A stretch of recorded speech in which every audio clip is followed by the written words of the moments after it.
आज आपण अगदी मोकळे, सुटसुटीत आणि चविष्ट सर्वजण आवडीने खातील सकाळचा नाश्ता आपण नेहमी करतो, पण अशा पद्धतीचा नाश्ता तुम्ही एकदा नक्की ट्राय करून बघा.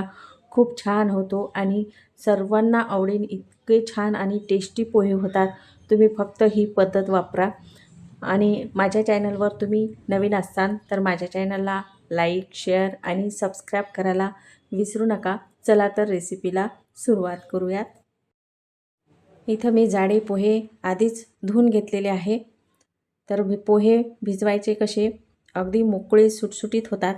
तर काय करायचं, हे जाडे पोहे आहेत, यामध्ये धूळ आणि पावडर असते, त्यामुळं 2 ते 3 पाण्याने स्वच्छ असे धुवून घ्यायचे. तोपर्यंत हे चांगले भिजतात. यामध्ये पाणी शिल्लक ठेवायचं नाही, अगदी कोरडे करून घ्यायचे किंवा पिळून घ्यायचे आहे.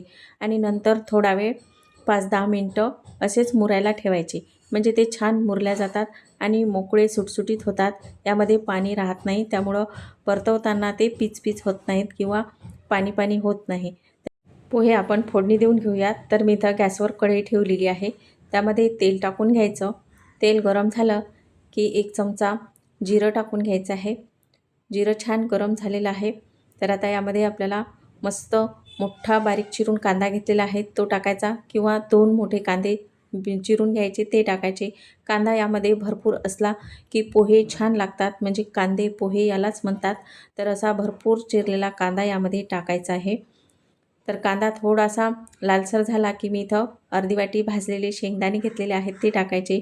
म्हणजे हे लवकर छान असे यामध्ये तळल्या जातात किंवा छान असे कुरकुरीत होतात, त्यामुळं भाजलेले शेंगदाणे टाकायचे. आणि थोडासा कढीपत्ता टाकून घेतलेला आहे. तर आता हे मस्त लालसर असा आपला कांदा परतवला गेलेला आहे.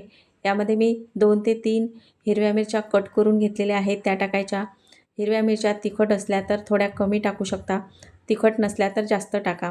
आणि पोहे जास्तच तुम्हाला तिखट पाहिजे असतील तर इथं मी थोडं अर्धा चमचा तिखट टाकलेला आहे. म्हणजे छोटा चमचा आपल्या मसाल्याच्या डब्यातला असतो, तो त्या चमच्याने यामध्ये तिखट टाकायचं.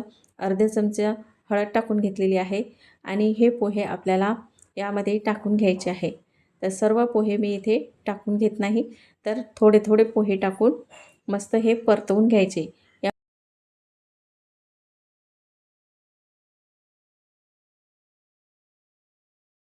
तर अशाच पद्धतीने सर्व पोहे थोडे थोडे टाकून मस्त परतवून घ्यायचे आहे.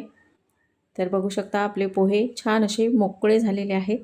तर आता परतवतानाच यामध्ये आपल्याला चवीपुरतं मीठ टाकायचं आहे आणि 1 चमचा इथं मी साखर घेतलेली आहे, ती टाकायची आणि अर्धं लिंबू पिळायचं आहे. असं साखर आणि लिंबू टाकल्यामुळं आणखीनच या पोह्याला चव छान येते. त्यामुळं मस्त असे यामध्ये पोहे परतवताना लिंबू किंवा साखर टाकायची, म्हणजे ते चवीलाही खूप छान लागतात. बरेच जण साखर लिंबू टाकत नाहीत, ज्यांना आवडत नाही त्यांनी नाही टाकली तरी चालू शकतं. पण मी इथे साखर लिंबू टाकलेला आहे, त्यामुळं चवीला पण हे पोहे खूप छान लागतात. यावर थोडी कोथिंबीर टाकून घ्यायची आहे आणि बघू शकता आपले हे पोहे छान मस्त असे पिवळ्या रंगावर तयार झालेले आहे. अशा पद्धतीचे पोहे तुम्ही नाश्त्याला नक्की करून बघा, खूप छान होतात आणि मोकळे सुटसुटीत झालेले आहे आणि पोह्याला चवही खूप छान आलेली आहे.